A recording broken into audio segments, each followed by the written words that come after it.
So, hi everyone. Please take the look at the topic, that is stereospecific reactions. This is the last topic for your syllabus. So listen carefully. So what is meant by stereospecific reaction? So before going to the definition, I'll just explain it in the form of the equation and then I'll explain the definition.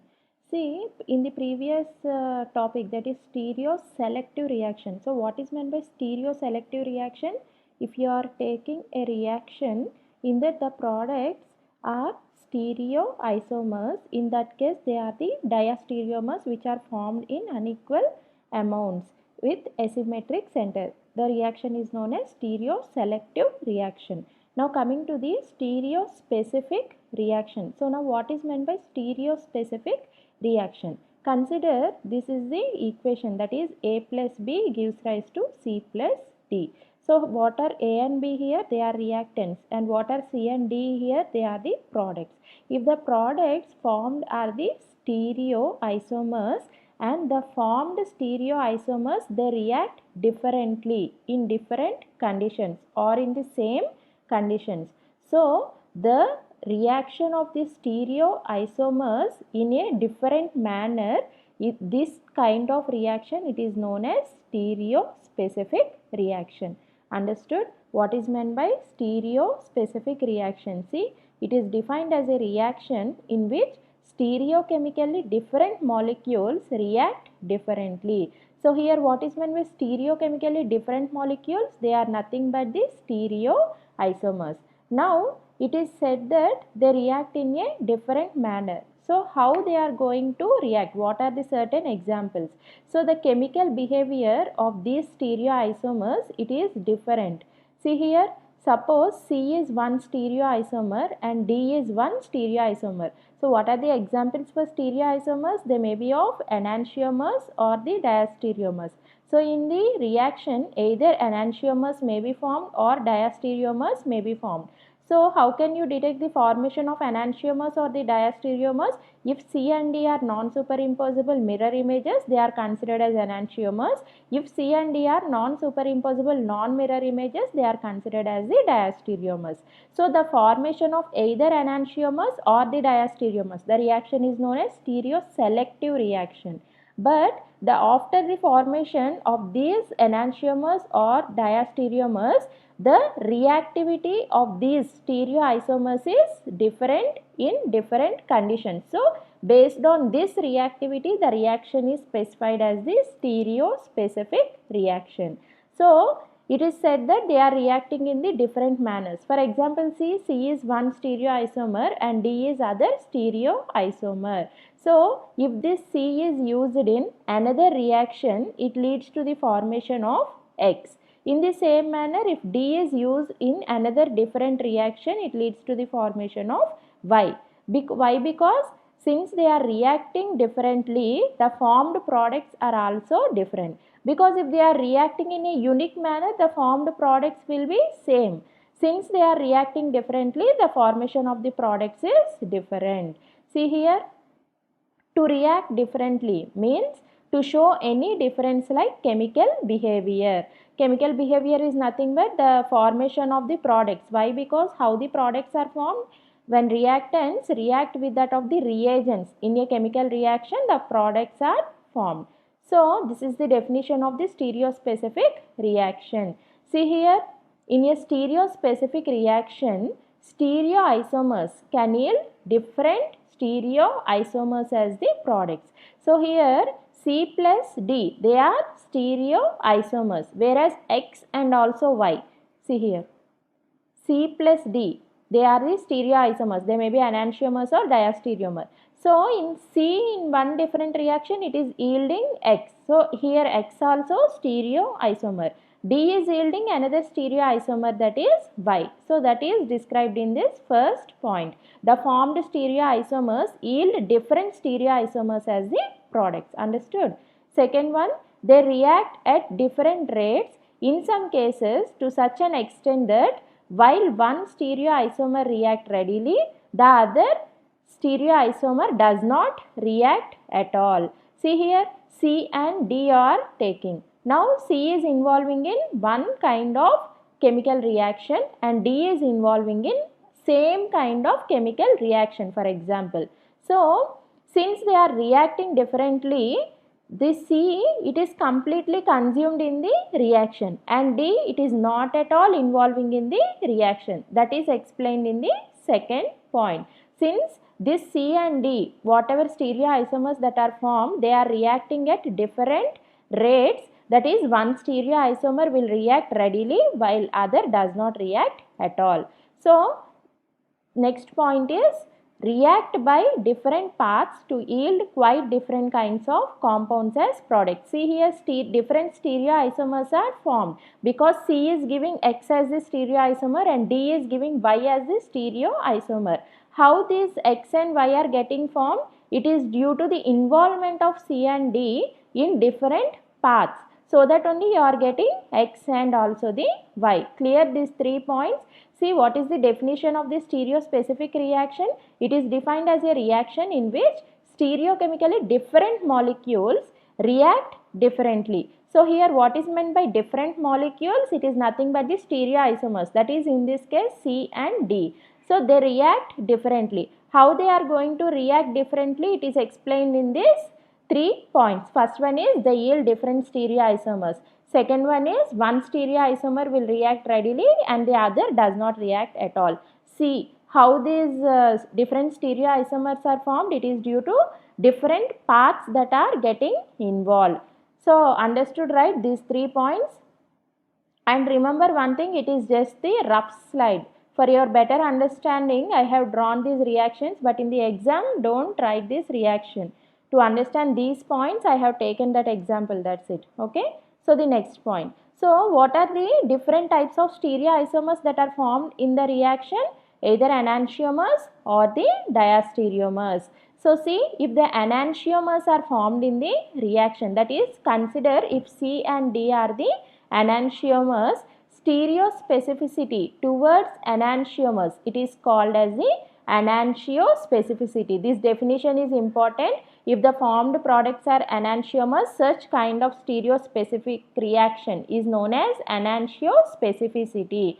In reaction with achiral reagents, enantiomers can show only one difference. So it is said that stereospecificity means whatever products that are formed, they will be reacting differently, right?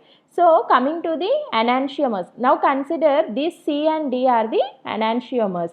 Now these C and D which are formed in this reaction, they are used in some other kind of reactions where achiral reagents are used. Achiral means they are not chiral. So what happens when achiral reagents are used? C will be react differently and D will be react differently to form X and Y as the products. So see here, stereospecificity towards enantiomers, it is known as the enantiospecificity. In reaction with achiral reagents, enantiomers can show only one difference. Compulsorily, whatever enantiomers that are formed, they should show the difference. But we are taking the enantiomers, in the presence of achiral reagents. So whenever we are taking the achiral reagents, only one difference these enantiomers are showing. What is that one difference? They can yield different stereoisomers as products as in the SN2 reaction. But in all other aspects, they must react identically at identical rates to yield products that are identical except for their stereochemistry. So all of you know about the SN2 reaction. What is meant by SN2 reaction? The reactant that is you are taking, it is getting converted into the product, right? Walden inversion. Remember what is meant by Walden inversion? Whatever reactant configuration is present, the product configuration will be of exactly opposite to that of the reactant. So in the same manner, here consider C and also D as the enantiomers. Now you are using achiral reagents in some other reactions. So C on reaction with the achiral reagent, it is forming X. D on reaction with the achiral reagent, it is forming Y. Now what is the difference between this X and Y? They are similar in all aspects except one. What is that except one? It is the stereochemistry of X and Y, because the configuration of X, it is exactly opposite to that of the C, because here SN2 type of mechanism is followed in the presence of achiral reagent. In the similar manner, the configuration of Y, it is exactly opposite to that of the D. So this is only one difference between X and Y. In all other cases, they are similar. Okay. So this is the reaction of the enantiomers in the presence of the achiral reagent. On the other hand, in reactions with optically active reagents, what is meant by optically active reagents? They are nothing but chiral reagents. So, or in the chiral medium of any sort, enantiomers may show all differences in behavior that have listed. So, see, in the presence of, take this example, in the presence of achiral environment, only stereochemistry is altered in the products, and remaining all the properties are similar, like physical and also the chemical properties. But in the presence of chiral reagents, every property of this X and Y, it is different to that of the C and also the D, because of the use of chiral medium or the chiral reagent. Understood? So what is meant by enantiospecificity? It is nothing but stereospecificity with the formation of the enantiomers. Consider C and D as enantiomers in this case. So it is known as enantiospecificity. So what is the main difference between enantiospecificity in the presence of achiral reagent and enantiospecificity in the presence of chiral reagent? In the presence of achiral reagent, only stereochemistry of the product is different with respect to that of the reactant. But in the presence of chiral medium, every single property of the product is different with respect to that of the reactant. So see, biological systems generally discriminate sharply between stereoisomers. You all know that, right? In the example of nicotine and all, we said microorganisms are very sensitive to the stereoisomers because they can feed on only one type of enantiomer and leave the other type. Have you remembered previous classes? So see, biological systems generally discriminate sharply between the stereoisomers.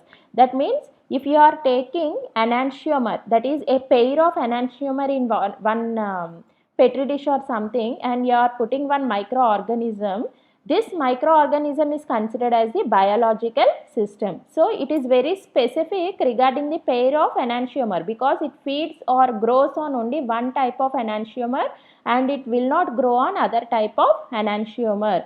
So it is also one of the difference. That is why it is given as discriminate sharply between the stereoisomers.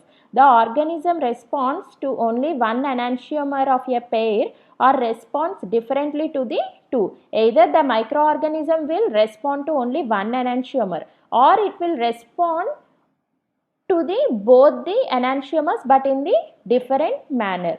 Only one is metabolized or serves as hormone or drug. So if the microorganism is feeding on both the types of enantiomers, it will not feed in the same manner because it grows differently in different types of, or the two pairs of or pair of enantiomers. So only one enantiomer will serve as the hormone, or it will get metabolized easily, and so this is the difference between the pair of enantiomers. So if you are taking the enantiomers in the petri dish and placing one microorganism, either this microorganism will feed on only one enantiomer or it will act on both the enantiomers. Even though if it is acting on both the enantiomers, it acts specifically for both the enantiomer. That is, one enantiomer is metabolized fast and other enantiomer is metabolized slow. So based on the metabolism also, the enantiomer will be acting as the drug. So this is one difference between the enantiomer based on the biological system. So based on the physical properties, both the enantiomers, they taste sweet, some will taste, that means one is sweet, one is not sweet, like that. That is, physical properties of the enantiomers is also different. So these are the difference between the enantiomers. So now biological activity in the final analysis depends upon the chemical reactions in the organism. So what happened now? In the Petri dish you have placed microorganism along with the enantiomers, and the microorganism has fed on only one enantiomer. So this enantiomer, it is getting metabolized into the drug. So this drug after giving into the another biological system, that biological activity of the enantiomer will depends upon the type of chemical reactions that takes place in the organism. So how you are going to detect whether the drug is acting or not in your body? It is based on certain chemical reactions only, right? Because the drug reacts with specific receptors in your body, and then only you are getting the result. So the final biological activity analysis depends on chemical reactions in the organism. So in this case, the reaction with one enantiomer or the other. So you are going to detect which enantiomer is having the better capability or better activity than that of the other. So these are the enantiospecific reactions. Understood what is meant by enantiospecificity? Formation of the enantiomers, the type of stereospecific reaction, it is known as the enantiospecificity. So here there you are getting two different types of enantiomers and they yield different kinds of products. So in that A, B, C and C points. And next one is biological systems, how they are going to act on the enantiomers. So now what are the other types of stereoisomers that are formed during the reaction? That is diastereomers. So if diastereomers are formed, sorry, this is typographical error, please correct it, diastereomers. So if diastereomers are formed, such type of stereospecific reactions, it is known as diastereospecificity. So see, in the case of enantiomers, you have seen the difference between achiral reagents and also in the chiral reagents. But with respect to the diastereomers, that means they differ in every aspect. Whether the medium is achiral or chiral, the diastereomers will show different types of or differences between the two diastereomers in all manner. See, diastereomers can differ in all the ways that we have listed above, whether the reagent is optically active or inactive, right? Whether it is optically active means chiral medium, inactive means achiral medium, the diastereomers work differently. Reactions in biological system are highly stereospecific, not only towards enantiomers but also towards diastereomers. That means in a Petri dish, not only enantiomers, if you are keeping the microorganism, it will act only on the enantiomers. But if you are keeping diastereomers also, the microorganism will feed differently on both the diastereomers. So that only it is said that biological systems have different stereospecificity. That means it is highly stereospecific for both enantiomers as well as the diastereomers. This is especially evident in the action of pheromones. What are the pheromones? These are the hormones which are released by the insects for certain purposes. So, diastereospecificity is especially evident by the action of the pheromones. That is, consider these pheromones as the diastereomers. Compound, these are the compounds produced by an organism for the purpose of communicating. So what are the use of pheromones? The use is mainly to attract the members of the opposite sex or to spread an alarm about the danger. If any danger is present, to alarm or raise the alarm among the community, the insects will release certain kinds of hormones, either in the form of smell or in the form of color and all. So those also comes under the pheromones, or to mark a trail to the food or to indicate about any food also these pheromones are useful. So example is, consider 10,12 hexadecadiene. See, this is 10,12 hexadeca means 16 carbons and 1 all. So it exists in number of stereoisomers. Among them, this kind of stereoisomers, see 10E. What is meant by E configuration? The bulky groups are present on the opposite side.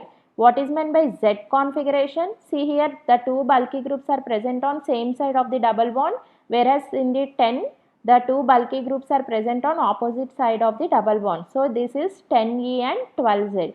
So this type of stereoisomer or this configuration, it is mainly considered as the pheromone, one type of pheromone, and it acts as the sex attractant of the silk moth. So this is one of the use of this pheromone, which is acting as the stereoisomer. This is the example. And what is the other example? See here, 9Z, type of dodeca. What is meant by dodeca? It contains 12 carbon and this is the acetate group. So this type of compound, it acts as the sex attractant of grapeberry moth.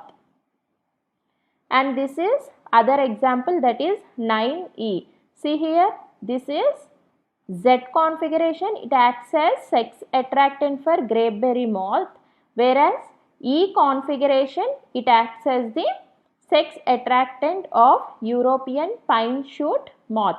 So based on the type of configuration, the use is different in different organisms. So that only the main use of the diastereomers or diastereospecificity. And these and all are the other example. If you are taking Z type of 1-yl acetate, so this is also dodeca compound. So male grapeberry moth is getting attracted. In the same manner, E isomer, this is Z isomer, and if you are taking E isomer of the same compound, it is used to attract the male European fine shoot moth. Just remember this example, that's it. So these are the uses of the diastereospecificity. So in this stereospecificity, what we have discussed, stereospecific reactions means the formation of the stereoisomers and the formed stereoisomers react differently, and these kind of reactions are known as the stereospecific reactions. And what are the stereoisomers? They are of two types, that is enantiomers and diastereomers. If enantiomers are formed, the stereospecific reaction is known as enantiospecificity. If diastereomers are formed, the reaction is known as the diastereospecificity. And in the enantiospecificity, there are two conditions. One is in the presence of achiral reagent and other in the presence of chiral reagent. In the achiral medium what happens and in the chiral medium what happens? Only one difference with respect to the achiral reagent. What is that? SN2 mechanism.